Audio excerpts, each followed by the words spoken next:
The Cleveland Browns didn't expect their biggest problem this week to come from a phone screen. Yet somehow, a simple TikTok from a backup quarterback's fiance has turned into the kind of storm that front offices dread and players can't outrun. No ugly pick six, no embarrassing fumble, no blown coverage. Just a get ready with me outfit video, a snarky 5-word caption, and suddenly an already fragile NFL career is hanging by a thread. The post wasn't just a playful jab. Browns loss, what's new? Hit different coming from someone directly tied to a player in that locker room, especially a guy who isn't a star, isn't secure, and isn't guaranteed anything past this season. In a league where image matters almost as much as performance, those 5 words didn't just clown the team, they raised questions inside the building. Because that TikTok didn't stay a cute little fashion clip, it blew up. Fans noticed, critics pounced, and what should have been just another forgettable scroll turned into a talking point on sports shows and in front offices around the league. And just when it looked like it might fade away, one decision in the comment section took this from ill-timed joke to career-threatening distraction. What makes this entire situation so unbelievable is how innocent it looked at first. Just another day, another influencer-style get ready with me video, something the internet scrolls past a million times without thinking twice. Dillon Gabriel's fiancé wasn't ranting, she wasn't complaining, she wasn't even talking about football. She was picking out an outfit for the Browns game like thousands of fans do every week. Brown leggings, a cropped brown sweatshirt, aesthetic laid out perfectly under soft lighting, complete with commentary from her mom in the background. 2 minutes of harmless fashion content, or so it seemed. But TikTok has a way of turning nothing into something the second the wrong people see it. And all it took was the caption. 5 words. Browns loss, what's new? Those words hit like a punch. Not because fans aren't used to jokes or sarcasm, they roast their teams all the time. But coming from the fiancé of a current quarterback, that's different. That's not just commentary. That's someone inside the bubble, someone attached to the roster, someone benefiting from the organization, openly mocking it. And fans noticed instantly. The video began climbing in views, not because the outfits were interesting, but because the caption came across like a public eye roll at the fans latch onto something. The media follows, and once the media follows, the front office hears about it before breakfast. But the real twist came when people started connecting dots. This wasn't just some random girlfriend throwing shade after a tough loss. This was the partner of a backup quarterback, one who had already lost the starting competition, one who was still fighting for relevance, one whose margin for error on or off the field is razor thin. Suddenly, what started as a fashion video became a storyline. Why is a backup QB's fiancé mocking the team publicly? Does she know something? Is there tension behind the scenes? And why now? By the time the comment section started filling up with criticism, the damage was already done. The caption had turned a simple TikTok into the spark that would ignite the Browns' biggest off-field controversy of the season. For most NFL teams, outside noise is just part of the job. Fans complain, social media overreacts. Players and coaches are used to brushing it off. But this situation cut differently, because it came from someone directly connected to the locker room. And when the person stirring the firestorm is tied to a player who hasn't yet secured his future, the whole thing becomes more than just drama. It becomes a liability. Dillon Gabriel isn't a franchise quarterback with guaranteed money and years of job security. He's not someone the Browns have committed their identity to. He's a rookie backup, talented but unproven. A player still trying to earn the trust of veterans, coaches, and the front office. When you're in that position, you can't afford a single distraction, not one. The path from college standout to reliable NFL backup is already razor thin. So when the organization suddenly finds itself dealing with a controversy sparked by someone attached to him, a question. That's why her caption stung so much. It didn't just mock the team's performance. It came across as a sign that the people around Gabriel didn't understand the seriousness of his situation. The Browns invested a draft pick in him. They gave him practice reps. They even gave him 5 starts, something plenty of rookies would kill for. And now, right when he should be doing everything possible to prove he belongs, a video tied directly to him is trending for all the wrong reasons. Inside an NFL building, perception is power. Coaches take note of professionalism. Executives evaluate maturity. Veterans judge how rookies carry themselves. Because one weak link can disrupt the entire culture. So when the fiancé of a fringe QB publicly paints the team as a joke, it doesn't look like harmless sarcasm. It looks like disrespect, coming from someone who hasn't earned the right to joke about the losses everyone else bleeds through. But the caption was only the beginning. What happened after the video started going viral is what really sent shockwaves through the organization. Because instead of letting the moment pass, instead of stepping back from the blowback, the situation escalated into something far more damaging and far harder to ignore. If the caption was the spark, the comments section became the gasoline. Because once Browns fans discovered the video, they didn't hold back. TikTok isn't known for nuance, and the responses came fast. Some annoyed, some sarcastic, and some crossing the line completely. One user in particular, a commenter named Leon James, dropped a message so hostile and over the top that it should have been ignored instantly. It accused her of being disgusting, threw out racially charged insults, mocked Dillon's on-field struggles, and even made jabs about concussions. Exactly the kind of troll behavior people are supposed to scroll past without blinking.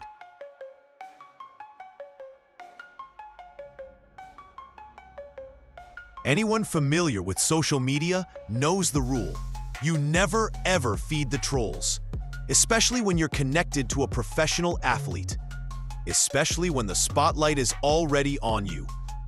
But instead of letting the moment die, instead of recognizing this was bait designed to trigger a reaction, she did the one thing every PR manager in America begs people not to do.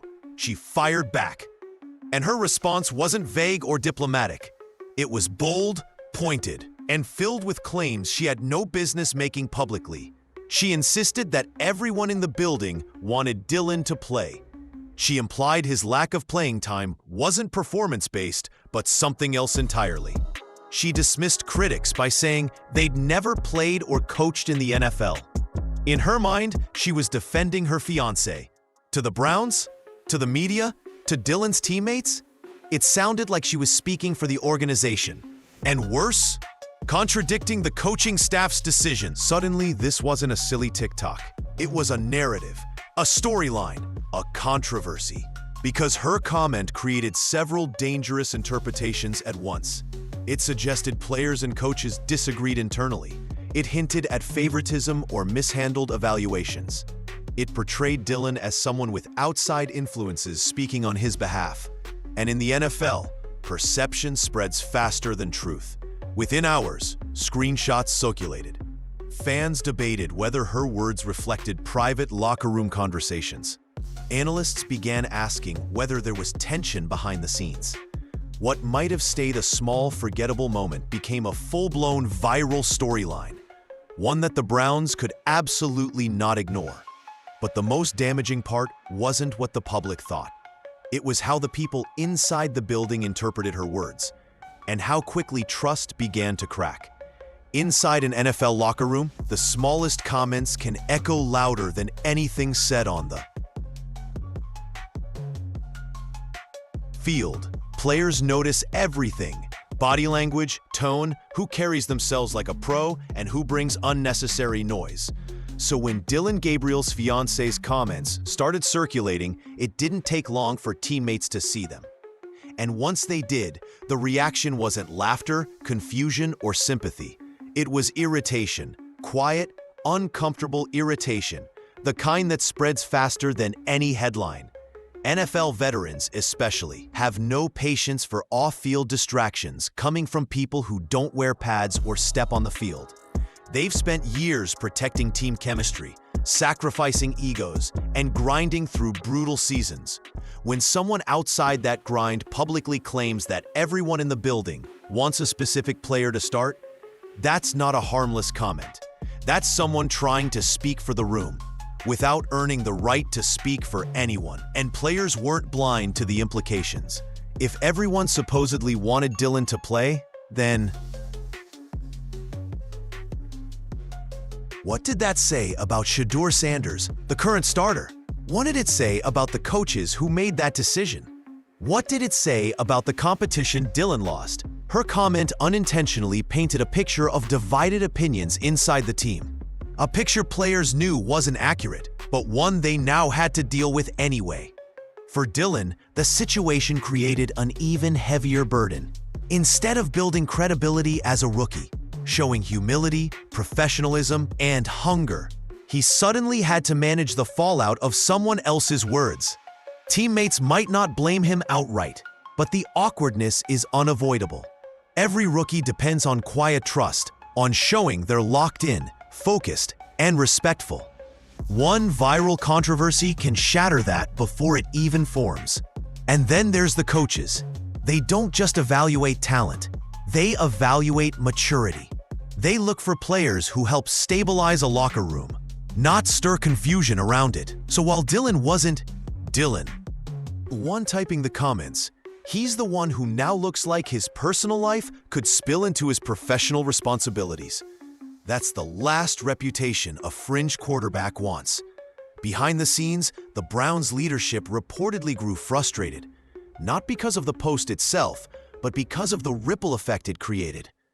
Trust had been dented, confidence was shaken, and the sense of, is this going to be a recurring problem, quietly crept into the conversation. But the locker room wasn't the only place whispering about it.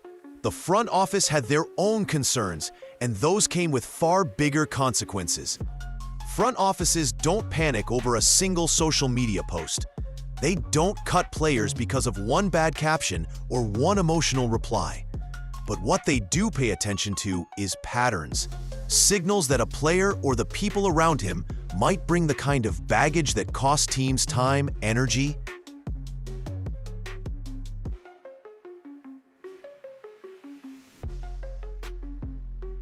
and focus. And when Dillon Gabriel's fiancé turned a harmless TikTok into a swirling controversy, executives didn't just see drama. They saw a warning sign. For a quarterback, any quarterback, public perception matters. But for a rookie backup fighting to stay on the roster, perception can be everything. Teams want backups who are invisible until needed. Players who don't attract headlines.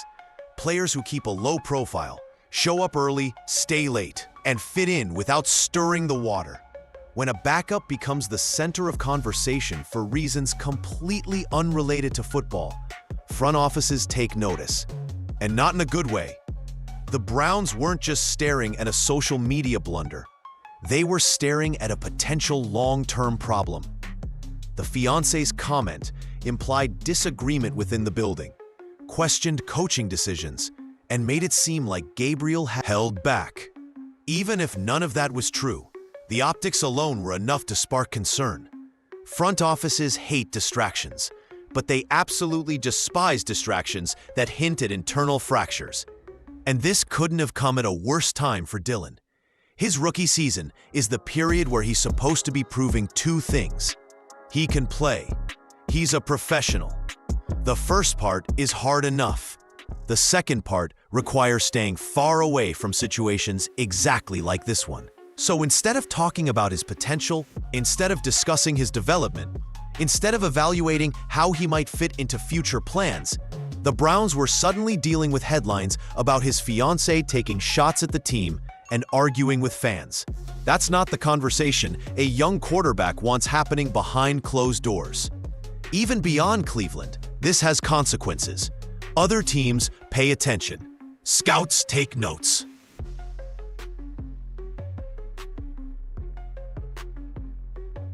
General managers remember which players arrive with unnecessary noise. Rumors quickly surface that some evaluators now view Gabriel as someone who might bring more attention than value. That might sound harsh, but the NFL is full of harsh truths. The fallout wasn't just damaging his present, it was quietly shaping his future.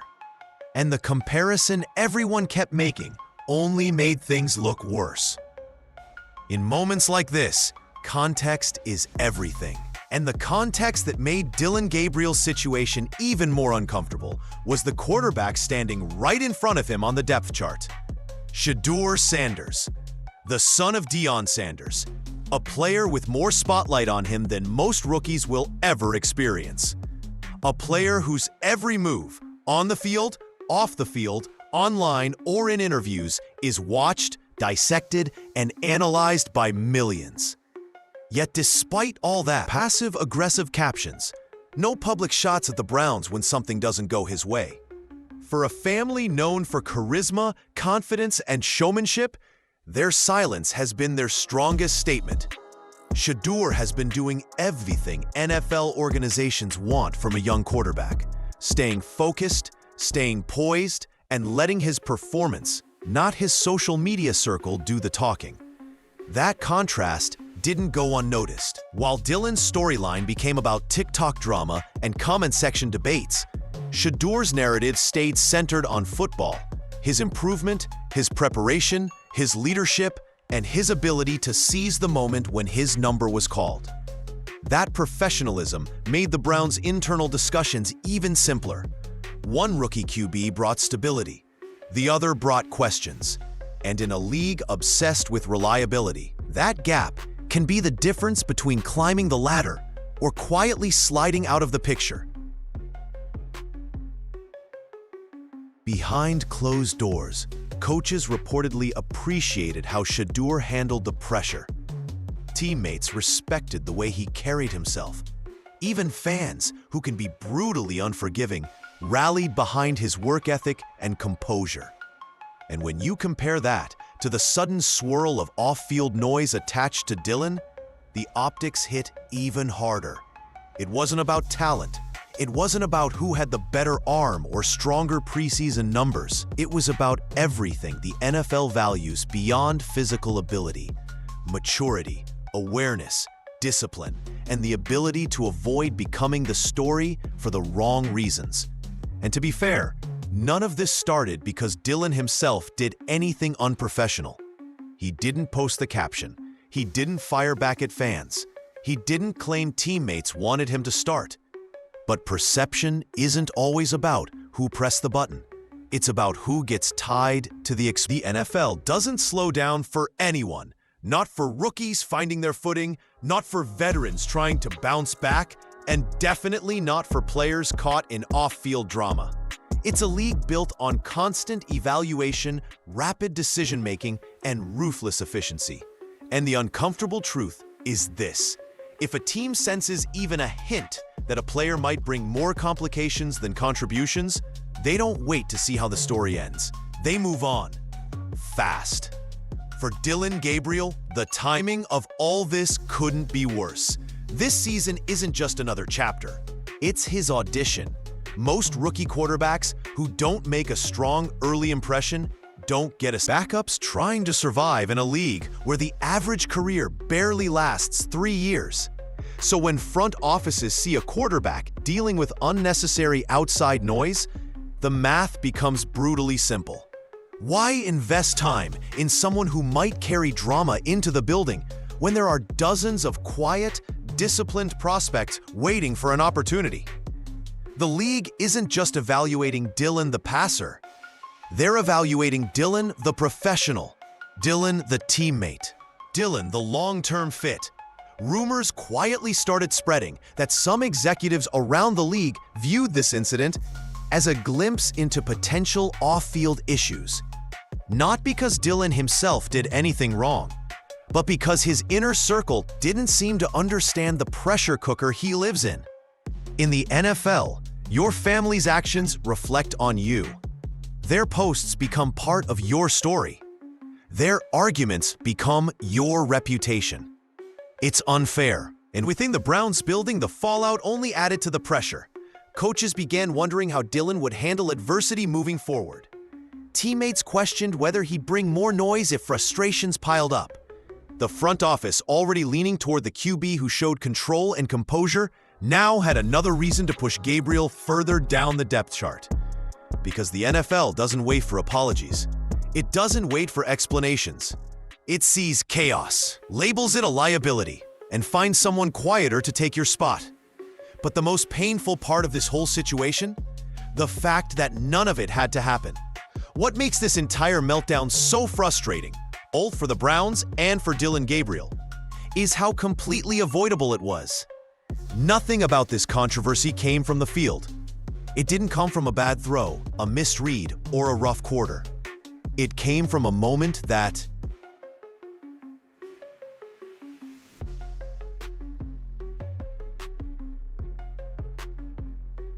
should have been forgettable. A fashion video, a sarcastic caption, and a split-second decision to clap back at a troll online. In an era where every player is expected to manage their brand, or at least not let their personal life spill into their professional world, this was the kind of situation that could have been sidestepped with one simple choice: silence. If the caption had been deleted early, the fire dies. If the troll had been ignored, the conversation fades. If the reply had never been posted, the narrative never forms. That's all it would have taken. But small moments become big ones when someone connected to an NFL player doesn't grasp how powerful perception is. And in Dillon's case, perception matters more than ever. He isn't a superstar with the resume to survive off-field drama. He's a rookie quarterback still fighting to earn basic trust. That trust is fragile, and once it cracks, people in the building start asking questions they shouldn't have to ask. Is there going to be another post, another argument, another headline? For the Browns, this wasn't just about embarrassment. It was about distraction. Every NFL franchise is obsessed with control. Controlling the message, the locker room, the narrative, the focus. When a backup quarterback's fiancé suddenly becomes national news, the organization instantly sees the bigger risk, that this could happen again at the worst possible time. And once a front office starts viewing someone as a potential source of future problems instead of future value, their opportunities shrink fast. What makes it sad is that Dillon didn't create this situation. He didn't attack fans, he didn't question coaches, and he didn't take shots at the team. Yet he's the one left facing the consequences. The one who has to answer reporters' questions. The one who has to rebuild.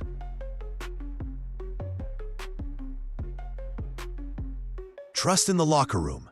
The one whose career now carries an asterisk, an unspoken baggage note that follows him into every meeting, every evaluation.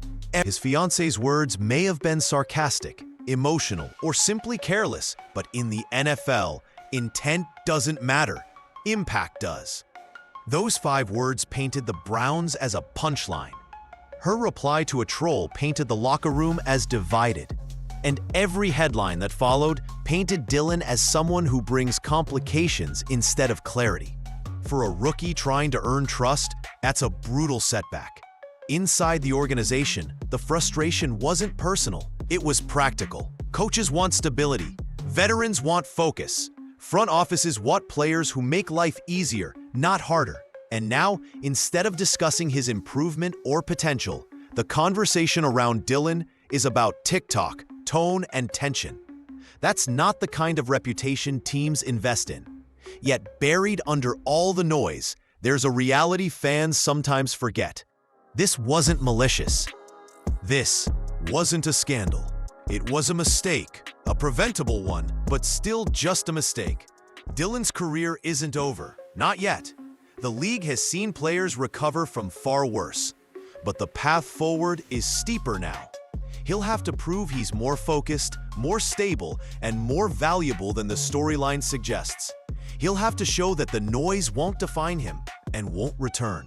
The question now isn't whether he can throw a deep ball or read a defense. It's whether he can rebuild confidence in a league that rarely gives second chances to players still trying to earn their first. And as the dust settles, one thought lingers. If a single caption can threaten a career, what does that say about the pressure these players live under on and off the field?